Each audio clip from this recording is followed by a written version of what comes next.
Tylenol, pregnancy, autism.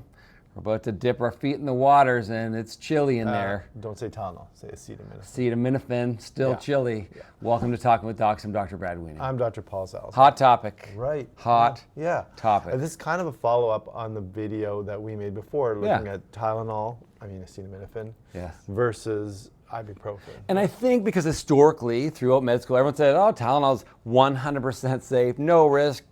We joke, take as much as you want, nothing bad's going to happen. Give it away at Halloween. We took a little closer look and said, well, it's mostly like one of the healthiest, safest pain medications that exist, but it does have some risk. Sure it does. So let's talk about what it is, what it's used for, what the deal is with women who are pregnant who have either a fever or pain, what are their choices, why is it a risk to the baby, and what's the deal with the autism link that has become really prominent in the media right now? I think this is going to be a viewer-driven decision here. I want our viewers to decide, because I have two papers. Yes, very recent, 2025, like August. Okay, and one from 2024. Right. Normally when we do Journal Club, we give you one paper. Right. We're giving you two papers that say different things. Like a point counterpoint? Yeah. Okay. And then we're going to let you guys decide what you think. Leave a comment where you think about all of this kind of stuff. Right. Okay, so when did this start? When did autism become linked with acetaminophen? Well, it looks like, I went back, it looks like the early 2000s, someone looked back at some older data, some observational studies, some honestly poorly done studies that said, hey, maybe there's a link in moms that took acetaminophen during pregnancy and the incidence of autism. Right, and autism is a big deal, right? We recognize that. 100%. It's very challenging to deal with. And remember, autism and vaccines was a big topic. Remember, we did a video about that, but that was big. So and rightfully so, everyone is trying to find a way to decrease the incidence of autism. Right, and we don't want people taking vaccines that don't do anything or don't protect you or don't save lives. So like it's complicated. Yeah, it's complicated. We recognize that. We're not just saying just do what every doctor says, just take it, do it, be quiet. It's not like that anymore. So that's why there's such a big interest. Right. So the link between now, we're not talking about vaccines, now the new link that's being explored is acetaminophen use during pregnancy and autism in the baby that's about to be born. Right. Okay. So how is it, like, what's the science behind why Tylenol is a problem? So when Tylenol or acetaminophen is taken in, it gets broken down. Our other video talks about this. There is one specific metabolite, NAPQI, so N-acetyl P-benzoquinone imine, mouthful. And this is something that is typically mopped up by the glutathione in our bodies and processed by our livers. Right. If you take a lot of Tylenol, or if you are an immature human like a baby, the thought is that maybe their liver and glutathione systems are going to become overwhelmed, and then this is going to lead to problems, and specifically problems related to neural tube defects and autism in this current concern. Okay. So just on a quick side note, if you said, I need to take acetaminophen, I'm really worried about my glutathione, just a little side note, there are ways that so thank you, broccoli. So the way to boost your own glutathione is with sulfur-containing vegetables. So garlic, onions, and your cruciferous vegetables. So broccoli, cauliflower, Brussels sprouts. It's like a dream, really, for a plant-based eater. Like, okay, bring it on. The other thing is vitamin C content of fruits and vegetables also can help as an antioxidant, deal with some of this. And the last thing is there's some evidence that maybe taking a supplement called N-acetylcysteine, which is a precursor to glutathione, may help deal with some of the stress on your liver. Right. Okay. Okay, now, in order to answer a clinical question, we look at the science, right, behind it. You just gave us some of the science, and like the basic science about how it works. Yeah. Well, then we look at clinical studies. Yeah. All right. Oh, quick side. Should we talk about why pregnant moms can't take other stuff instead of acetaminophen? Like, why is it even an issue before we get into the articles? No.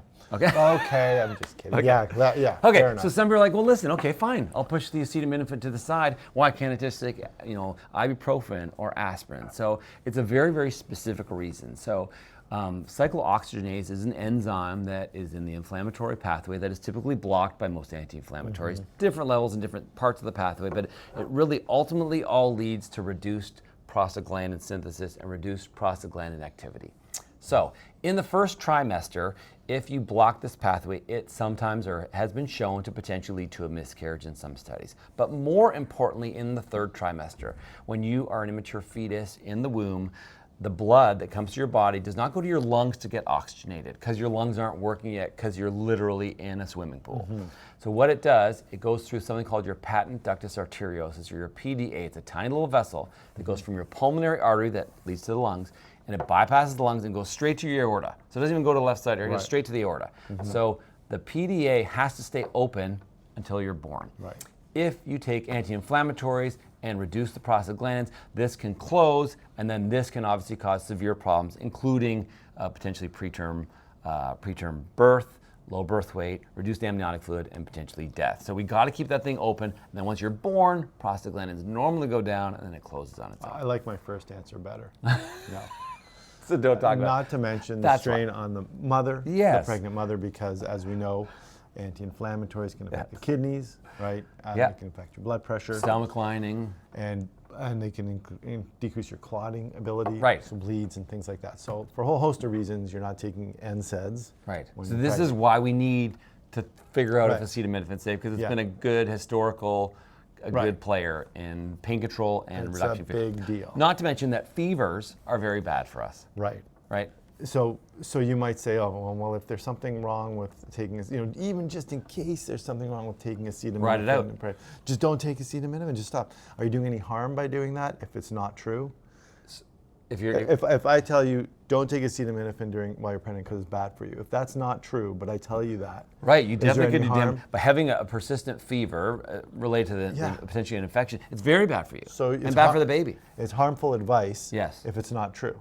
Right? So here is where an abundance of caution is dangerous. And if you've seen our videos before, I hate that term, abundance of caution, because abundance means too much. So if you're doing an abundance of something, you're probably doing harm. So how much is the appropriate amount of caution? Let's get an appropriate amount of caution. So if you say, well, out of an abundance of caution, don't take acetaminophen when you're pregnant, you could be doing harm if that really isn't harmful. But if acetaminophen is harmful during pregnancy, then you're doing someone a favor. Agreed. Okay. Now we're to the paper. So really, now I'm already on to the next video. I'm done with this one. Come on back. All right. So we look for clinical evidence, right? And when you're looking for causation of something, does X cause Y? You cannot get that without a randomized controlled trial, the gold standard, preferably blinded, right? Observational studies can give you an association, but association doesn't mean causation. Okay, and so just really quickly, if you're new to our channel, so a randomized controlled trials where they have two groups, you do one thing to one group, and you have what's called the control, where they do kind of what everybody else does, and you see if over time if there's a difference. So no Tylenol or no acetaminophen, are there more cases of autism in that group? An observational study looks back and asks the moms, hey, how much Tylenol did you take? Does your kid have autism? So it's a little less reliable, that's all. And it could show an association. The moms who took more Tylenol had more autism. But what if the reason they took the acetaminophen was the thing that caused autism? Like their pain or their infection. Or a fever. Whatever. Right? And so that's what caused the autism. But now you're saying, that's like saying, eyeglasses are associated with poor eyesight, which means eyeglasses give you poor eyesight. Makes you blind? No. Because people who wear glasses have worse eyesight, so that association is not causation. But sometimes we can't get causation. Like, for example, I don't know if there's ever been a randomized controlled trial that says smoking is bad for you. I believe there has not been an RCT. But we know it's bad for you. So if the effect is massive with an association, then you can say, that must be a cause. You know what I mean? If the association is so bad. How about the other way? If there's no association, then can you say there's no causation? No. I think you can. Yes. Right, because if there's no association, right, how can there be a cause there? Sure, so if you're saying, if eating apples, no one that's ever ate apples has ever had liver cancer, then you can say, well, apples don't cause liver cancer because it's never ever taken place. Unless they did some trick like ate the apple and then ate something that prevents liver cancer and you didn't know about it. But odds are, if there's no association, then there's no causation. It's more probable. But if there is causation, if there is association, it doesn't necessarily mean there's causation. Fair. All right, having said all that. For the 4% of people who are still with us. If anybody is still with us. Hang on. Look, here's a tip. Just fast forward to this part. I can't really get that message. No, that's watch the whole thing that's together, okay. Right? Let's go to the article. All right, so there's two articles we have here. One is published in the Journal of the American Medical Association. Pretty big journal. JAMA. Okay. Acetaminophen use during pregnancy and children's risk of autism. They also look at ADHD and intellectual disability. But Okay. we're just focusing on autism. Okay. JAMA, published 2024. Okay. The other paper we have here is evaluation of the evidence on acetaminophen use and neurodevelopmental disorders using the navigation guide methodology. Okay. And it's published in the Journal of Environmental Health. Okay. You ever get that one? No, it's not as big of a Okay. journal. All right. So here's your two journals. Yeah. The first one in JAMA looked at a bunch of people. How many kids? Like I think 2.5 million. 2.5 Swedish million. study, right? Yeah, and then they Yeah. found an incidence of autism about 7.49% were exposed to acetaminophen. Yep. All right, and they found that if you just looked at that big group, Right. said, yeah, it looks like the group that took acetaminophen had a slightly higher incidence of autism. Okay. Okay, and the relative risks were like, 1 point whatever, 0.5, that kind of thing. Okay. Very small increased risk. Okay. However, when they said, well, wait a minute, what if it's environmental factors playing a role as a confounding variable? So they looked at siblings. Right, which is as good as you can get outside of a twin study to say Yeah. these kids were raised essentially the same because they're in the same house by the same parents. They're Yeah. not identical, but they share a lot of genetic material. Right, and then Okay. well, look, with one sibling, Yep. mom used acetaminophen, with the other one, they didn't. Right. Is there any difference in the incidence? Was there? No. No. There was no association when they broke it down like that. Okay. Okay, so basically saying no association, so their conclusion is, look, there's no association between acetaminophen use and autism. Okay. Okay? Yep. And they broke it down. In fact, in it was almost protective in one of them. So the moms who took acetaminophen, Right, because they had less fever their and kids less had stress, less autism. probably. Okay. But the confidence intervals on that finding went above and below They're 1. overlapping. All right, so they said no association. Okay.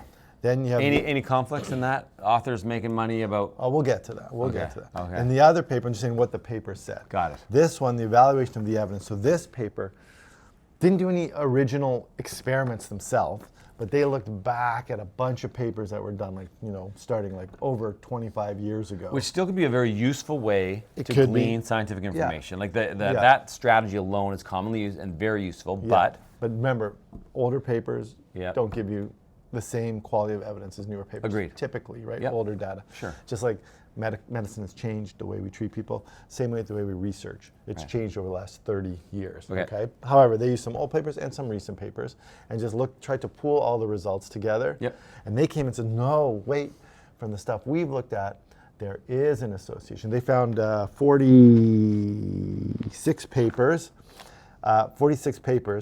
and then that they actually found that a quarter of those 46 papers, almost 1/4 of those 46 papers, showed no association, Okay. or that acetaminophen was protective. Okay. Okay? Yep. So that's important to note too. Yes. But then they pooled all the data together, and then they ended up concluding there is an association. Yeah. This is the trouble with pooled data.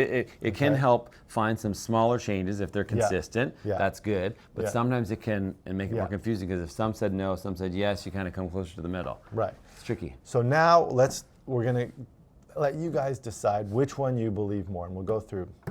Leave a comment. You mentioned, let's look at some different aspects of these papers. Okay. The first thing we look at often, and we've said this in our videos before, is look for a conflict of interest. Is there a conflict of interest?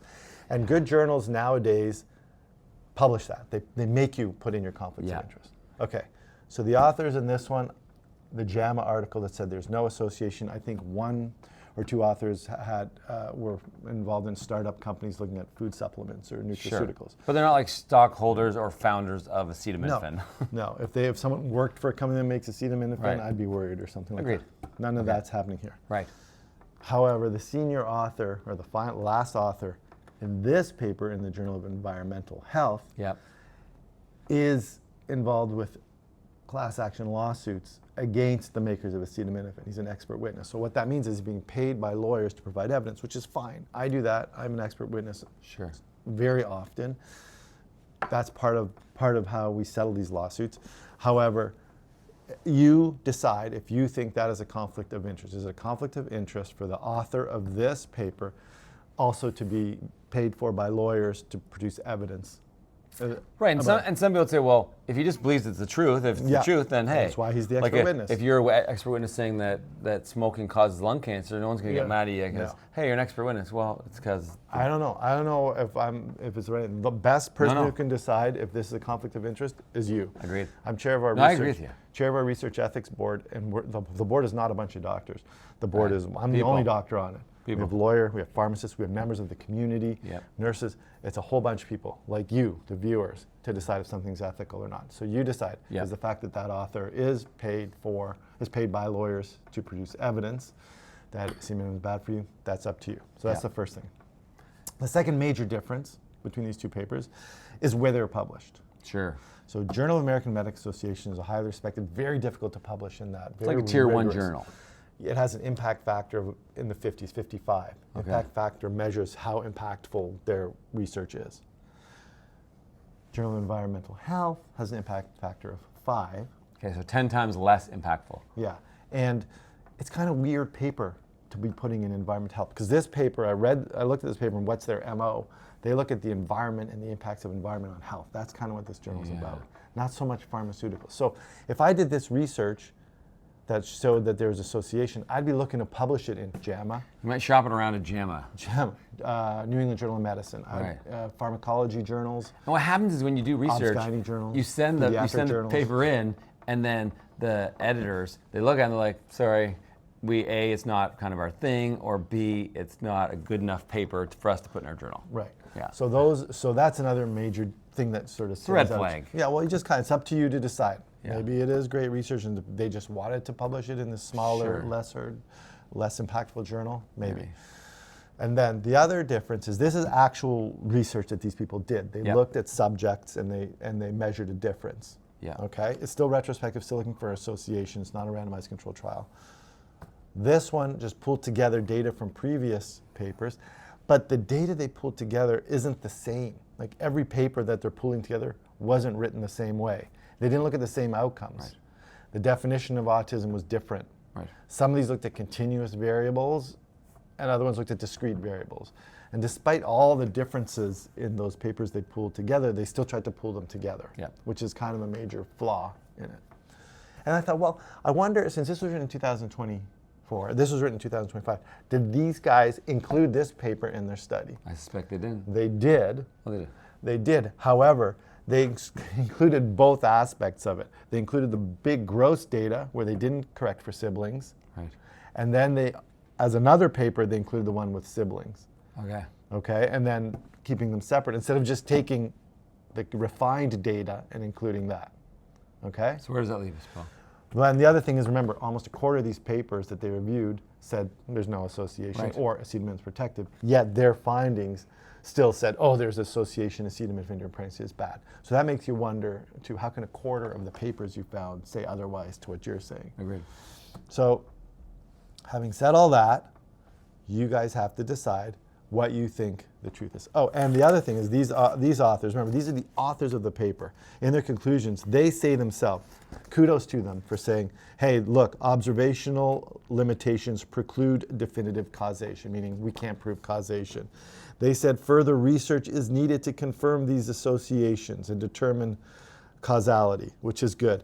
And these authors, kudos to them, even though they published it in a much smaller journal, didn't do a great job collecting data together. May have some conflicts of interest, that's up to you.